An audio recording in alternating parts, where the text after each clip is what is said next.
الحمد لله نحمده ونستعينه ونستغفره ونؤمن به ونتوكل عليه ونعوذ بالله من شرور أنفسنا ومن سيئات أعمالنا من يهده الله فلا مضل له ومن يضلل فلا هادي له وأشهد أن لا إله إلا الله وحده لا شريك له وأشهد أن محمدا عبده ورسوله أما بعد கண்ணியத்திற்குரிய அல்லாஹ்வின் அடியார்களே, வெயில் காலம் எப்போதெல்லாம் வருகின்றதோ இஸ்லாத்தினுடைய குர்ஆனுடைய ஒரு வார்த்தை, ஒரு ஆயத், وَقُلْ جَاءَ الْحَقُّ وَزَهَقَ الْبَاطِلُ إِنَّ الْبَاطِلَ كَانَ زَهُوقًا.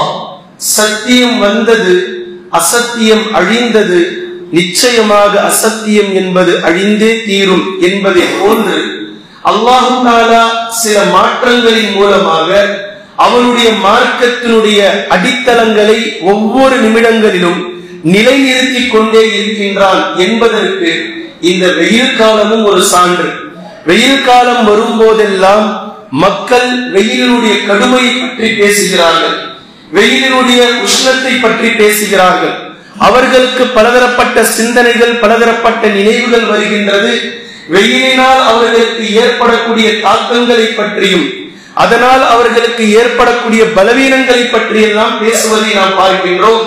ஆனால் ஒரு முஃமின் இப்படியும் சிந்தித்து பார்க்க வேண்டும் என்று 3 அடிப்படையான விஷயங்களை நான் கொண்டு வந்திருக்கின்றேன். அதில் முதலாவது, சூரியன் தஅவா செய்கின்றது என்று நீங்கள் வைத்துக் கொள்ளலாம், அல்லது வெயில் காலம் தஅவா செய்கின்றது என்று நீங்கள் வைத்துக் கொள்ளலாம், அல்லது சூரியனையோ வெயில் காலத்தையோ கொண்டு அல்லாஹ் குர்ஆனில் இந்த உலகத்திற்கு தஅவா செய்கின்றான் என்றும் நாம் வைத்துக் கொள்ளலாம். இந்த 3 அடிப்படைகளும் முஸ்லிம்களுக்கும் பொருந்தும்.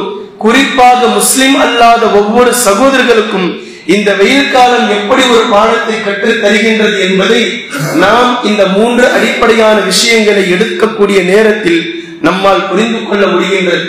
இஸ்லாத்தின் அடிப்படையான கோட்பாடு லா இலாஹ இல்லல்லாஹ் என்ற கலிமா.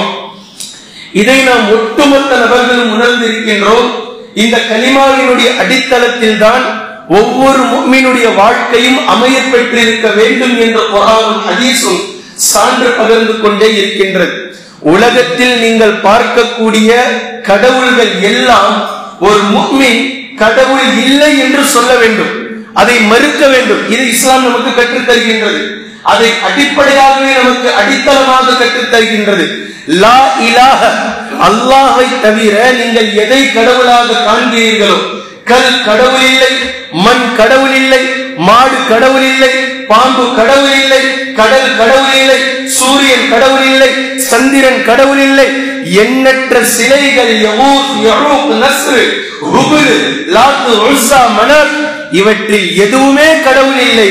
இல்லல்லாஹ், இவை எல்லாவற்றையும் படைத்த அல்லாஹ் ஒருவனை தவிர என்று ஒரு முஃமின் பறைசாற்றிக் கொண்டே இருக்க வேண்டும் என்று ஒவ்வொரு நிமிடமும் இஸ்லாத்தினுடைய அடித்தளமாக இருக்கக்கூடிய கலிமா நமக்கு சொல்லித் தருவதை நம்மால் உணர முடிகின்றது.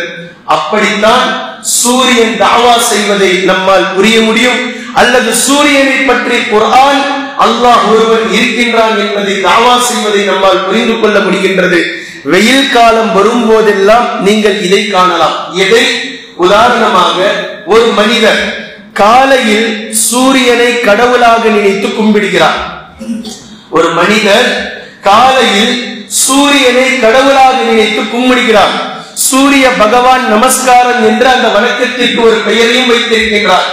பல பள்ளிக்கூடங்களில் சூரிய நமஸ்காரம் என்ற ஒரு வகுப்பையே நடத்தி சிறு பிள்ளைகளுக்கெல்லாம் இந்த விஷயத்தை கற்றுத் தருகிறார்கள். இதை யோகா என்று அவர்கள் பெயரும் வைக்கின்றார்கள். ஒருவன் காலையில் சூரியனை கடவுள் என்று சொன்னவர் 11:30 மணி ஆகக்கூடிய நேரத்தில் அதே சூரியனை, அதாவது அவர் எந்த சூரியனை கடவுள் என்று வணங்கினாரோ அதே கடவுளை அவர் திட்ட ஆரம்பிக்கின்றார். இதை நாம் கண்கூடாக காணுகின்றோம். காலையில் சூரியனை பகவான் என்று சொல்லி வணக்கம் போட்டவர், கும்பிட்டு போட்டவர் 11:30 மணி 12 மணி வரும்போதெல்லாம் வெயிலினுடைய உஷ்ணம் தாங்க முடியாமல் கடுமையான வெப்பத்தை திட்ட ஆரம்பிப்பதை நாம் பார்க்கின்றோம். அல்லது ஒரு சில காலங்களில் சூரியனை வணங்குபவர் வெயில் காலம் வரும்போது சூரியனை திட்டக்கூடியவர்களாக நாம் பார்க்கின்றோம். ஏனென்றால் சூரியனுடைய உஷ்ணம், கடினமான அந்த வெப்பம் அவரால் தாங்க முடியாமல் கடவுளையே அவர் திட்டுவதை நாம் பார்க்கின்றோம். இப்போது குர்ஆனுடைய வசனத்தை கொஞ்சம் உற்று நோக்குங்கள். வமின் ஆயாத்திஹில் லைல் வன் நஹார், இரவிலும் பகலிலும் உங்களுக்கு அத்தாட்சிகள் இருக்கின்றது சொல்லி அல்லாஹ் சொல்றான். வஷ்ஷம்சு வல் கமர், சூரியனிலும் சந்திரனிலும் உங்களுக்கு அத்தாட்சி இருக்கின்றது. இரவு பகல், சூரியன் சந்திரன், இவற்றில் அத்தாட்சி இருக்கின்றது. லா தஸ்ஜுது லிஷம்ஸ், சூரியனுக்கு நீங்கள் சுஜூது செய்யாதீர்கள், சூரியனை நீங்கள் வணங்காதீர்கள், சூரிய நமஸ்காரம் செய்யாதீர்கள், சூரியனுக்கு நீங்கள் கும்பிடு போடாதீர்கள். வலாலில் கமர், சந்திரனுக்கும் நீங்கள் வணக்கம் செலுத்தாதீர்கள். சூரிய நமஸ்காரம் சந்திர நமஸ்காரம் என்று வணக்கத்தை நீங்கள் செய்யாதீர்கள். வஸ்ஜுது லில்லாஹி அல்லதி ஹலகஹும், சூரா ஃபுஸ்ஸிலத் இதை பேசுகின்றது.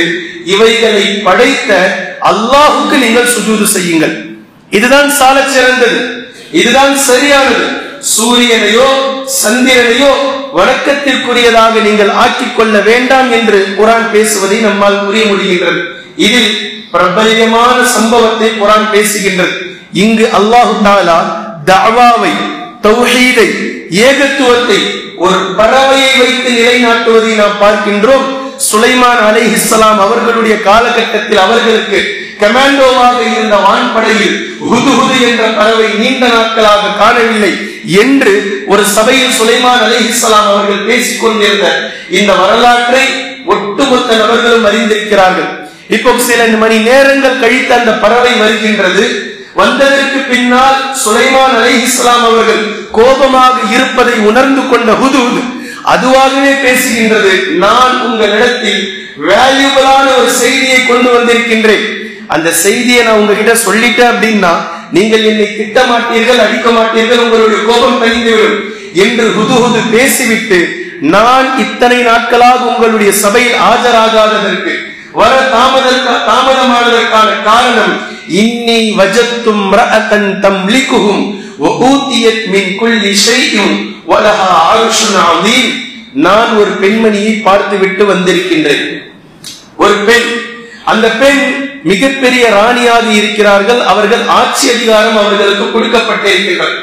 அவர்கள் ஆட்சி செய்து கொண்டிருக்கிறார்கள். தம்லிகுஹும் வ ஊதியத் மின் குல்லி ஷை, நிறைய விஷயங்கள் அவர்களுக்கு கொடுக்கப்பட்டிருக்கின்றது. அது மட்டும் இல்லாம வலஹா அர்ஷுன் அதீம், அந்த ராணி இடத்தில் மிகப்பெரிய ஒரு சிம்மாசனம் இருக்கின்றது, ஒரு அர்ஷ் அந்த ராணி இடத்தில் இருக்கின்றது. அது மட்டும் இல்லாமல் இவ்வளோ செல்வம் இருக்கின்றது, ராணியாக இருக்கிறார்கள், அவர்களிடத்தில் மிகப்பெரிய சிம்மாசனம் இருக்கின்றது. இவ்வளவு ஆச்சரியம் இருக்கக்கூடிய இவ்வளவு பெரிய அந்த படை என்ன செஞ்சுக்கிட்டு இருக்காங்க தெரியுமா? ஹுதுஹுது பேசு. அவர்கள் என்ன செய்கிறார்கள் தெரியுமா? வஜத்துஹா வ கௌமுஹா வ கௌமஹா யஸ்ஜுதூன லிஷம்ஸ், சூரியனை அவர்கள் வணங்கிக் கொண்டிருப்பதை நாம் பார்க்கிறேன். வஸய்யன லஹுமுஷ் ஷைத்தான், ஷைத்தான் அவர்களுடைய காரியங்களை, அவர்களுடைய அமல்களை அவர்களுக்கு அழகாக ஆக்கி காட்டியிருக்கின்றான்.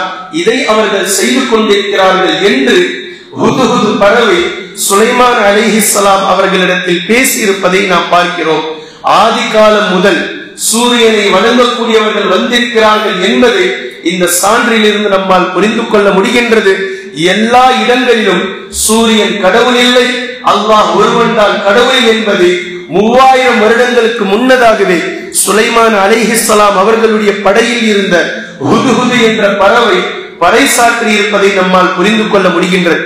அதே நேரத்தில் விஞ்ஞானிகள் நிறுவி இருக்கிறார்கள், ஏதோ ஒரு ஆற்றல் எங்களுடைய கடைசி விஞ்ஞானத்திற்கு பின்னால், ஆராய்ச்சிக்கு பின்னால் நாங்கள் இதுதான் இறுதியாக இருக்கின்றது என்று நிறுவ நினைக்கும் போது இதற்கு பின்னால் ஒரு ஆற்றல் இருப்பதை எங்களால் உணர முடிகின்றது என்பதை ஒவ்வொரு விஞ்ஞானிகளும் அவர்களுடைய கடைசியில் சொல்லி இருப்பதை நம்மால் புரிந்து கொள்ள முடிகின்றது.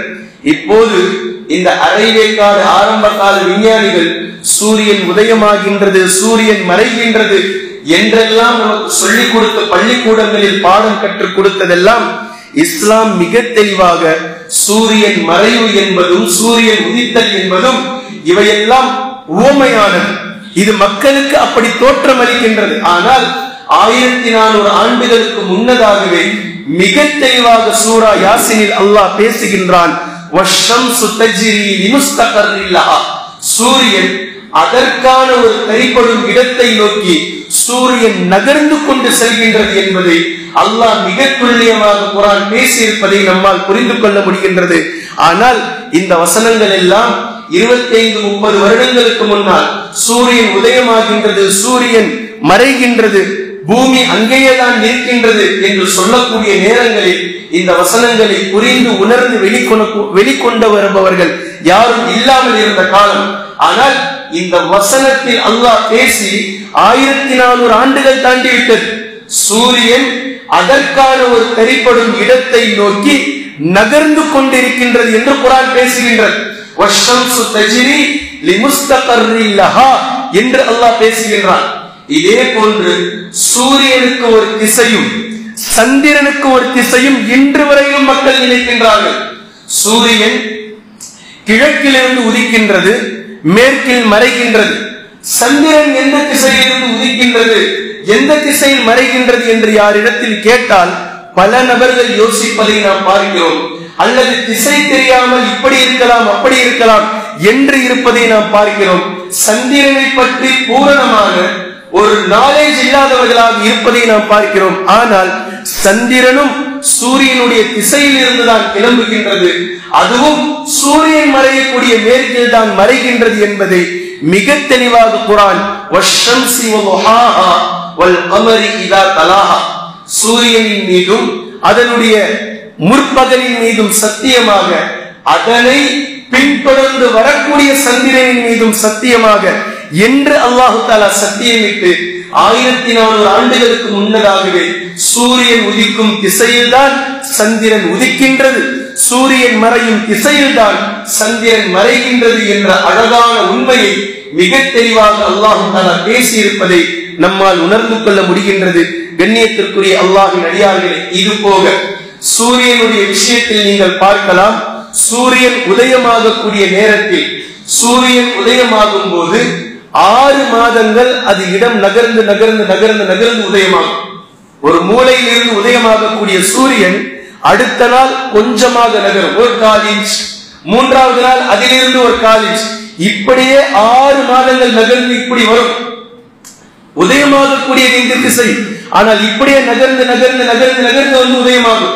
மீண்டும் அடுத்த 6 மாதங்கள் வந்ததை போன்றே மீண்டும் இப்படியே நகர்ந்து நகர்ந்து அது செல்வதை நம்மால் பார்க்க முடியும். இதைத்தான் அக்டோபர் 2ஆம் தேதி கன்னியாகுமரியில் மகாத்மா காந்தியினுடைய அஸ்தியை வைத்து சரியாக அவருடைய காந்தி ஜெயந்தி அன்று சூரிய ஒளி படுகின்றது என்று சொல்கிறார்களே, இந்த கணக்கை வைத்துத்தான் அக்டோபர் 2ஆம் தேதி சூரிய ஒளி எங்கு படும் என்று அவர்கள் விஞ்ஞான ரீதியாக புரிந்து அந்த இடத்தில் கொண்டு சென்று காந்தியினுடைய அஸ்தியை வைத்தார்கள். காந்தியினுடைய அஸ்தியின் மீது சூரிய ஒளி படல. அக்டோபர் 2ஆம் தேதி சூரிய ஒளி எங்கு விழுமோ அந்த இடத்தில் மகாத்மா காந்தியினுடைய அஸ்தியை வைத்திருக்கிறார்கள் என்பதுதான் உண்மை.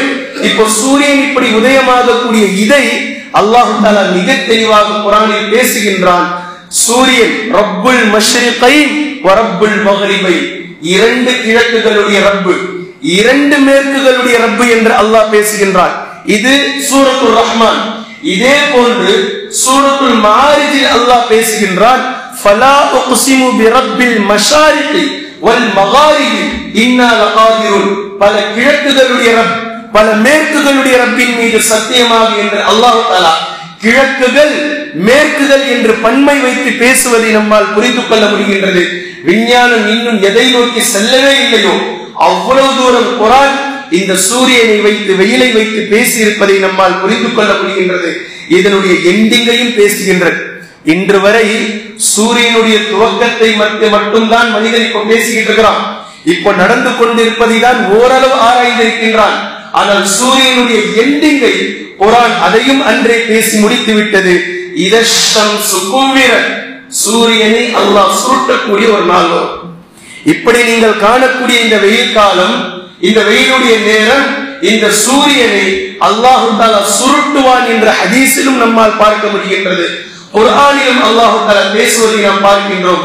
நாளை மறுமை நாளையில் தன்னுடைய வலது கையில் சூரியனையும் தன்னுடைய இடது கையில் சந்திரனையும் அல்லாஹு தஆலா சுருட்டி மடக்கி பிடித்துக் கொண்டு ஐனல் ஜப்பாரூன் ஐனல் முத்தகப்பிரூன், பெருமை அளித்தவர்கள் எங்கே, அடக்கி ஆண்டவர்கள் எல்லாம் எங்கே என்று அல்லாஹு தஆலா கேட்டுவிட்டு அனல் மலிக் அனல் மலிக், நான் தான் அரசன் நான் தான் அரசன் என்று சூளுரைப்பான் என்பதை ஹதீஸிலே அல்லாஹ்வின் தூதர் ஸல்லல்லாஹு அலைஹி வஸல்லம் அவர்கள் சொல்லி இருப்பதை நம்மால் புரிந்து கொள்ள முடிகிறது. கண்ணியத்திற்குரிய அல்லாஹ்வின் அடியார்களே, இவ்வளவு செய்திக்கு பின்னால் சொல்ல வரும் சுருக்கம் என்னவென்றால், மீண்டும் நான் நினைவுபடுத்துகின்றேன், வெயில் காலம் வரும்போது காலையில் சூரியனை வணங்கக்கூடிய மனிதன் மதிய நேரம் வரக்கூடிய நேரத்தில் அதே கடவுளை அவன் திட்டுகின்றான். அவனுடைய பார்வையில் அவனுடைய நினைவில் கடவுள் என்று எதை அவன் நினைத்தானோ அந்த கடவுளை திட்டக்கூடியவனாக நாம் பார்க்கிறோம். அல்லது ஒரு காலத்தில் சூரியனை வணங்குபவன் இன்னொரு காலத்தில், அதாவது கோடை காலத்தில் சூரியனையும் வெயிலையும் திட்டக்கூடியவனாக நாம் பார்க்கிறோம். இது ஒரு சான்று, இது கடவுள் இல்லை, இவற்றை படைத்த அல்லாஹ் தான் கடவுள் என்பதற்கான அழகான தத்துவத்தை அல்லாஹ் ஒவ்வொரு வெயில் காலத்திலும் பறைசாற்றிக் கொண்டிருப்பதை நம்மால் புரிந்து கொள்ள முடிகின்றது. இரண்டாவது விஷயம் ஹிஜாப். ஹிஜாப் என்ற வார்த்தை ஒட்டுமொத்த பாவங்களிலிருந்தும் தன்னை தற்காப்பதற்காக போடப்படக்கூடிய ஒரு திரை என்பதை நாம் உணர்ந்து கொள்ள வேண்டும். ஆண்களுக்கான ஹிஜாப் அவர்களுடைய கண்கள். கண்களுக்கு ஆண்களுக்கு ஹிஜாபை இஸ்லாம் கூறுகின்றது. முஃமின்களை நீங்கள் சொல்லுங்கள், அவர்களுடைய பார்வைகளை அவர்கள் தாழ்த்தட்டும். பெண்களுடைய ஹிஜாபை அல்லாஹ் பேசுவதற்கு முன்னால் ஆண்களுடைய ஹிஜாபை தான் அல்லாஹ் பேசுகின்றான். பெண்களுடைய ஆயத், பெண்களுடைய ஹிஜாப் பின்னால் தான் வருகின்றது. முதலாவதாக ஆண்கள் தங்களுடைய ஹிஜாபை பேணட்டும், அதுக்கு பின்னாடி பெண்களை அவர் சொல்லட்டும், இந்த புர்கா கரெக்டா இருக்கு, இந்த புர்கா சரியா இல்லை, இதையெல்லாம் நீங்கள் ஆராய வேண்டிய அவசியம் இல்லை. உங்களுடைய கண்களை நீங்கள் தாழ்த்துங்கள், உங்களுடைய பார்வைக்கு நீங்கள் முதலில் ஹிஜாபிடுங்கள், உங்களுடைய பார்வையை நீங்கள் கீழாக்குங்கள் என்று குர்ஆன் முதலில் ஆண்களுக்கு ஹிஜாப் போட்டிருப்பதை நம்மால் புரிந்து கொள்ள முடிகின்றது. இப்போது இந்த இடத்தில் வெயில் காலத்தில் ஹிஜாப் நமக்கு கொடுக்கக்கூடிய தௌஹீத், வெயில் காலத்தில் ஹிஜாப் நமக்கு கொடுக்கக்கூடிய இறை சான்று என்னவென்றால், இஸ்லாம் சொல்லக்கூடிய ஹிஜாபை வெயில் காலம் வரக்கூடிய நேரத்தில் முஸ்லிம் அல்லாத ஒவ்வொரு சகோதரிகளும், பலதரப்பட்ட சகோதரிகள், வெயில் தங்களை சுடுகின்றது என்று உணரக்கூடிய ஒவ்வொரு சகோதரிகளும் ஹிஜாபை பேணுவதை நாம் பார்க்கிறோம். ஏனென்றால் வெயில் சுட்டிருக்கின்றது. இந்த நேரத்தில் அதற்கு பேர் அடிமைத்தனம் இல்லை. இந்த நேரத்தில் இவர்கள் பிற்போக்கில் இருக்கிறார்கள் என்று யாரும் சொல்ல மாட்டார்கள். இந்த நேரத்தில் எல்லாம் மூடிட்டு போறவங்க எல்லாம் செய்வாங்க என்று சொல்ல மாட்டார்கள். இந்த நேரத்தில் இஸ்லாம் பெண்களை அடிமைப்படுத்துகின்றது என்று யாரும் சொல்ல மாட்டார்கள். ஏனென்றால் வெயில் காலத்தில் மூடிக்கொண்டால் அதன் பெயர் வேறு, குளிர்காலத்தில் ஒரு இஸ்லாமிய பெண்மணி போட்டால் அதற்கு பேர் வேறு. இது எப்படிங்க சாத்தியம்? இது எப்படி சாத்தியம்? ஹிஜாபை ஒட்டுமொத்த உலகத்திற்கும் இஸ்லாம் அழகான ஒரு உடையாக கொடுத்திருக்கின்றது. நீங்கள் நாட்டுக்கு நாடு மாறக்கூடிய நேரத்தில் ஒவ்வொரு நாட்டிலும் தங்களுடைய உடையினுடைய கலாச்சாரம் மாறி இருப்பதை நீங்கள் பார்க்கலாம். இங்கு நாகரிகம் என்று சொல்வது சீனாவில் அநாகரிகம், சீனாவில் நாகரிகம் என்று சொல்லப்படுவது அமெரிக்காவில் அநாகரிகம், அமெரிக்காவில் நாகரிகம் என்று சொல்லப்படுவது ஆஸ்திரேலியாவில் அநாகரிகம். நீங்கள் எடுத்து பார்க்கலாம். இங்கிருந்து இந்தியாவில் இருந்து அமெரிக்காவிற்கு செல்லக்கூடிய பெண்கள், அமெரிக்க பெண்கள் குட்டை பாவாடை போட்டிருப்பதை பார்த்து அநாகரிகமாக ஆடை அணிந்திருக்கிறார்கள் என்று சொன்னார்கள். அமெரிக்காவில் இருந்து இந்தியாவிற்கு வந்த பெண்கள் என்ன இது, இடுப்பை காட்டிக் கொண்டு சேர இருக்கிறார்கள் அநாகரிகமாக என்று சொன்னார்கள். இவர்களுக்கு நாகரிகமாக இருக்கக்கூடிய உடை வேறு ஒரு நாட்டிற்கு அநாகரிகம், வேறு ஒரு நாட்டிற்கு அநாகரிகமாக இருக்கக்கூடிய உடை இந்த நாட்டிற்கு அநாகரிகம், நாகரிகம். இப்படி நாகரிகம் அநாகரிகத்தில் இதுவரைக்கும் உலகம் எந்த ஒரு உடையினுடைய அளவையும் இதுதான் நாகரிகமான உடை என்று சொல்லவே இல்லை, இஸ்லாத்தை தவிர. இஸ்லாம் ஒன்று மட்டும்தான் உடையினுடைய நாகரிகத்தை பற்றி பேசி தெல்ல தெளிவாக ஒரு பெண் தெளிவாக ஒவ்வொன்றையும் மூடிக்கொள்ள வேண்டும் என்ற ஹிஜாபை அறிமுகப்படுத்தியிருக்கின்றது. அதனால் தான் இஸ்லாமியர்கள் பெருமைப்பட வேண்டும். உலகத்தில் அமெரிக்கர்களாக இருக்கட்டும், உலகத்தில் ஆஸ்திரேலியர்களாக இருக்கட்டும், பலஸ்தீனியர்களாக இருக்கட்டும், எங்கு அவர்கள் இருந்த போதிலும் இஸ்லாமிய உடை என்ற ஹிஜாபில் அவர்கள் இருப்பதை நீங்கள் காணலாம். அவர்களுடைய நாட்டினுடைய உடையை நீங்கள் காண முடியாது. நாட்டினுடைய கலாச்சாரமுடைய நீங்கள் காண முடியாது. இஸ்லாம் எதை அளவுகோலாக தந்திருக்கின்றதோ, இஸ்லாம் எந்த உடையை ஹிஜாபாக தந்திருக்கின்றதோ, இந்த ஒரு கோட்டின் கீழாக ஒட்டுமொத்த இஸ்லாமிய பெண்களும் உலகத்தில் ஹிஜாப் அணிவதை நீங்கள் காணலாம். வெயில் காலம் வரும்போதெல்லாம் ஹிஜாப் உண்மையானது, பாதுகாப்பானது, இதுதான் நாகரிகமான உடை. வெயிலில் இருந்து, வெயில் தரக்கூடிய வெப்பத்திலிருந்து உங்களை பாதுகாத்துக் கொள்வதற்காக நீங்கள் உடை அணிகிறீர்கள் என்றால், வெயிலை விடவும் கொடுமையான சில பார்வைகள் இந்த உலகத்தில் இருக்கின்றது. சில அரக்கர்கள் இந்த உலகத்தில் இருக்கிறார்கள். இவர்களிடமிருந்து தற்காப்பதற்காகத்தான், தற்காத்துக் கொள்வதற்காகத்தான் இஸ்லாம் ஹிஜாப் என்ற உடையை, ஆடையை இந்த உலகத்திற்கு பறைசாற்றி இருக்கின்றது என்று நம்மால் புரிந்து கொள்ள முடிகின்றது.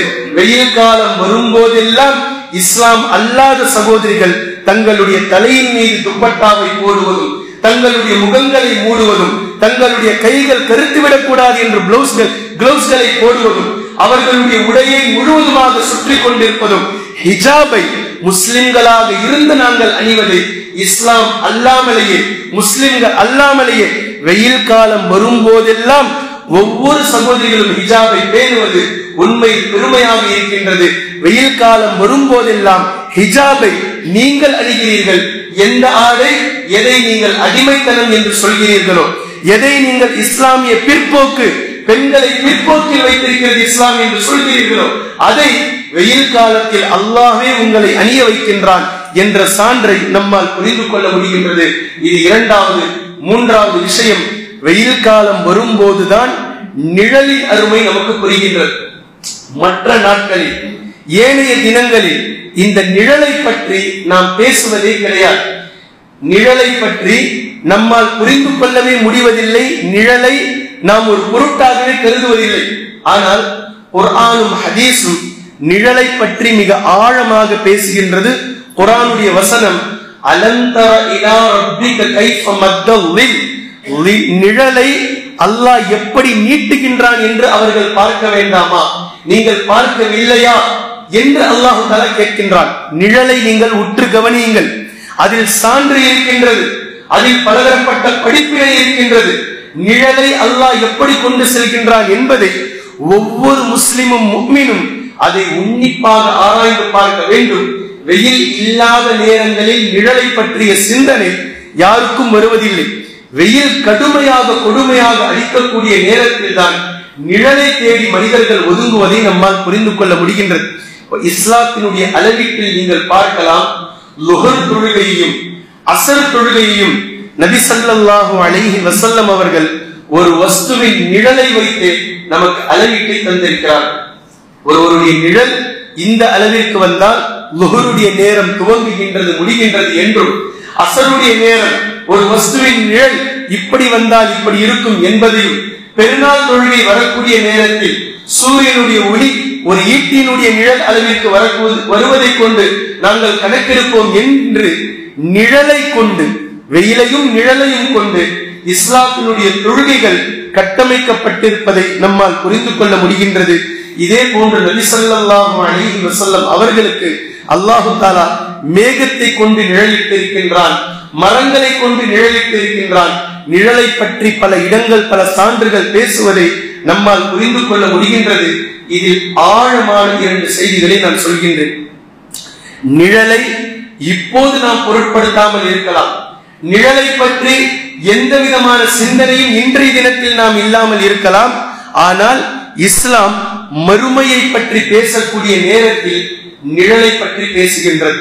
நரகத்தை பற்றி பேசும்போது நிழலை பற்றி இஸ்லாம் பேசுகின்றது.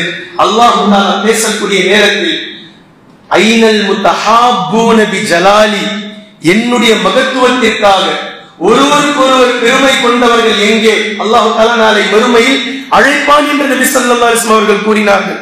ஐனல் முத்தஹாப்பூன பிஜலாலி, என்னுடைய மகிமைக்காக, மகத்துவத்திற்காக ஒருவருக்கொருவர் நேசம் கொண்டார்களே அவர்கள் எங்கே? அல் யௌம உதில்லுஹும் ஃபீ ظில்லி லா ظில்ல இல்லா ظில்லி, இன்றைய தினம் எந்த நிழலுமே இல்லாத இந்த தினத்தில் என் நிழலிலே அவர்களுக்கு நான் நிழலளிப்பேன் என்று அல்லாஹ் தஆலா அவர்களை அழைப்பான் என்ற ஹதீஸை நாம் பார்க்கின்றோம். இதே போன்ற நபி ஸல்லல்லாஹு அலைஹி வஸல்லம் அவர்கள் சூரியன் சுட்டெரிக்கக்கூடிய அந்த நாளில் அந்த நேரத்தில் அல்லாஹு தஆலா 7 வகுப்பார்களுக்கு அவனுடைய அரிசுக்கு கீழாக நிழலளிப்பான் என்ற ஹதீஸை நம்மால் புரிந்து கொள்ள முடிகின்றது. இதை தாண்டி சொர்க்கம் நரகம் என்று பிரித்தறிவிக்கப்பட்டதற்கு பின்னால் நரகத்திற்கு சிலர் செல்வார்கள். இந்த நரகத்திற்கு சென்று நிழலை கொண்டு படிப்பினை பெற்று மார்க்கத்தின் அடிப்படையில் வாழாத அந்த நரகவாதிகளுக்கு நிழலின் மூலமாகவே அல்லாஹு தஆலா தண்டனை அளிப்பான். அந்த நிழலை பற்றி சூரா முர்சலா பேசி காட்டுகின்றது. இன்பலிகு இலா மா குன்தும் பிஹி துகذிபூன். இந்த உலகத்தில் எவர்கள் அல்லாஹ்வையும் ரசூல் ஸல்லல்லாஹு அலைஹி வஸல்லம் அவர்களையும் மறுமையையும் குர்ஆனையும் பொய்ப்பித்துக் கொண்டு தொழாமல் சுற்றி கொண்டு திரிந்து கொண்டு பொய்ப்பித்துக் கொண்டு இருந்தார்களோ அவர்களிடத்தில் வானவர்கள் சொல்வார்கள், இன்பலிகு நடங்கள், போங்க, நரகத்தின் பக்கம் செல்லுங்கள். இன்பலிகு இலா வில்லி ذي ثلاث شعب, 3 கிளைகளாக பிரிந்து இருக்கக்கூடிய நிழலின் பக்கம் நீங்கள் ஒதுங்குங்கள். 3 கிளைகளாக பிரிந்து இருக்கக்கூடிய நிழலின் பக்கம் நீங்கள் ஒதுங்குங்கள். இது எந்த நிழல்? நரகத்திற்குள் இருக்கக்கூடிய நிழலை பற்றி குர்ஆன் பேசுகின்றது. லா வலீலு வலா யுக்னி மினல் லஹப். நிழலின் பக்கம் செல்லுங்கள் என்று அல்லாஹ் சொல்லிட்டு மறுபடியும் பேசுறான். லா வலீல், அது நிழல் இருக்காது. நிழலின் பக்கம் செல்லுங்கள் என்று அல்லாஹ் பேசுகின்றான். அது நிழல் என்னவென்றால் புகை மூட்டமாக இருக்கக்கூடிய நிழல். புகைகள் நிழலை போன்று இருக்கும். அந்த நிழலுக்குள் நீங்கள் செல்லுங்கள் என்று அல்லாஹ் சொல்லிவிட்டு லா வலீல் வலா யுக்னி மினல் லஹப், அதில் நிழல் இருக்காது, எந்த குளிர்ச்சியும் உங்களுக்கு அது கொடுக்காது, உஷ்ணத்தில் இருந்து உங்களை குளிர்ச்சியின் பக்கம் திருப்பவும் செய்யாது. கடுமையான உஷ்ணத்தை கொப்பளிக்கக்கூடிய நிழல் அவைகள். கடுமையான உஷ்ணத்தை என்ன சொல்ல வர நல்லா புரியுதா? வெயில் சுட்டெரிக்கக்கூடிய நேரத்தில் ஒருவர் தன்னுடைய உடலை குளிர வைப்பதற்காக, தன்னுடைய பலவீனத்தில் இருந்து தான் ஓய்வு கொள்வதற்காக ஒரு மரத்தடியில், ஒரு கட்டடத்தின் அடியில், ஒரு பிரிட்ஜுக்கு அடியில் தன்னுடைய இலைப்பாறுதலுக்காக ஒதுங்குவார். நரகவாதிகளை இலைப்பாறுதலை போன்று காட்சியளிக்கக்கூடிய புகை மூட்டமாக இருக்கக்கூடிய நிழல்களுக்கு கீழாக நரகவாதிகளை அழைத்து செல்லப்படும். ஆனால் அந்த நிழல் இவர்களுக்கு நிழலாக இருக்காது, துன்புறுத்தும் வேதனையாக இருக்கும் என்று அதனுடைய தன்மையை அல்லாஹ் பேசுகின்றான். இன்னஹா தர்மி பிஷரரின் கல் கஸ்ர், மிகப்பெரிய மாளிகைகளை போன்ற நெருப்பு கங்குகள் அவைகள் உள்மீழ்ந்து கொண்டிருக்கும். அந்த புகை நிழல் மிகப்பெரிய மாளிகைகளை போன்ற நெருப்பு கங்குகளை அவைகள் உமிழ்ந்து கொண்டிருக்கும், அவைகள் துப்பிக் கொண்டிருக்கும். அதே நேரத்தில் கஅன்னஹு ஜிமாலத்துன் சுஃப், அந்த நெருப்பு கங்குகள் மஞ்சள் நிற ஒட்டகங்களை போன்று அந்த நெருப்பு கங்குகள் இருக்கும் என்று அல்லாஹு தஆலா இந்த வசனத்தில், இந்த சூராவில், சூரத்துல் முர்சலாத்தில் பேசுவதை நம்மால் புரிந்து கொள்ள முடிகின்றது. கண்ணியத்திற்குரிய அல்லாஹ்வின் அடியார்களே, நெருப்பை வைத்து இந்த 3 தஅவாவை வெயில் காலத்தில் குர்ஆன் பேசுவதை நம்மால் புரிந்து கொள்ள முடிகின்றது. ஒன்று, சூரியன் கடவுள் இல்லை, அல்லாஹ் ஒருவன் தான் இறைவன், அவன்தான் சூரியனை படைத்தான், சூரியன் ஒருபோதும் கடவுள் ஆகாது. இரண்டாவது, ஹிஜாப், ஆகச் சிறந்த பாதுகாப்பான உடை. வெயில் காலத்தில் முஸ்லிம்கள் அல்லாதவர்களும் ஹிஜாபை பேணுகிறார்கள்.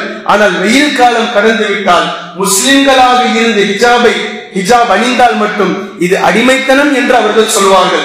மூன்றாவது, வெயில் காலத்தில் நிழலை நீங்கள் உற்று நோக்குங்கள், உற்று பாருங்கள். நிழல் இங்கோடு முடிந்து போகாது.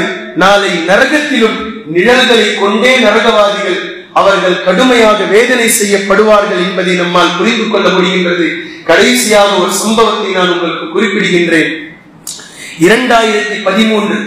2013ஆம் ஆண்டு யமன் நாட்டை சேர்ந்த தவக்குல் கர்மான் என்று சொல்லக்கூடிய ஒரு பெண்மணி நோபல் பரிசை பெறுவதற்காக அமெரிக்காவிற்கு சென்றிருந்தார்.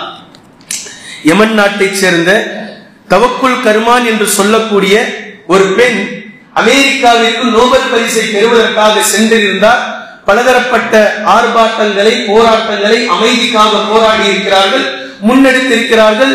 தாழ்த்தப்பட்ட, அடிமைப்படுத்தப்பட்ட மக்களுக்காக குரல் கொடுத்த ஆகச் சிறந்த ஒரு போராளி பெண்மணி இந்த பெண்மணி 2013 நோபல் பரிசை பெறுவதற்காக செல்கிறார்கள்.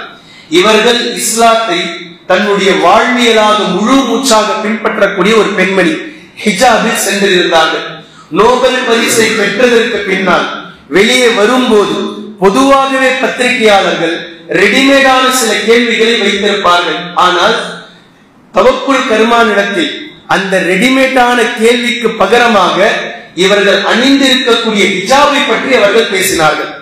அவர்கள் எந்த ஹிஜாபை அணிந்திருக்கிறார்களோ இது அவர்களுக்கு வயிறு எரிச்சல், இது அவர்களுடைய கண்களை உறுத்துகின்றது. ஹிஜாபை அணிந்து கொண்டு அமெரிக்கா வரை வந்து நோபல் பரிசை தட்டிச் செல்கிறார்களே ஒரு இஸ்லாமிய பெண்மணி, இது எந்த ஊடகத்தால் தாங்கிக் கொள்ள முடியும்?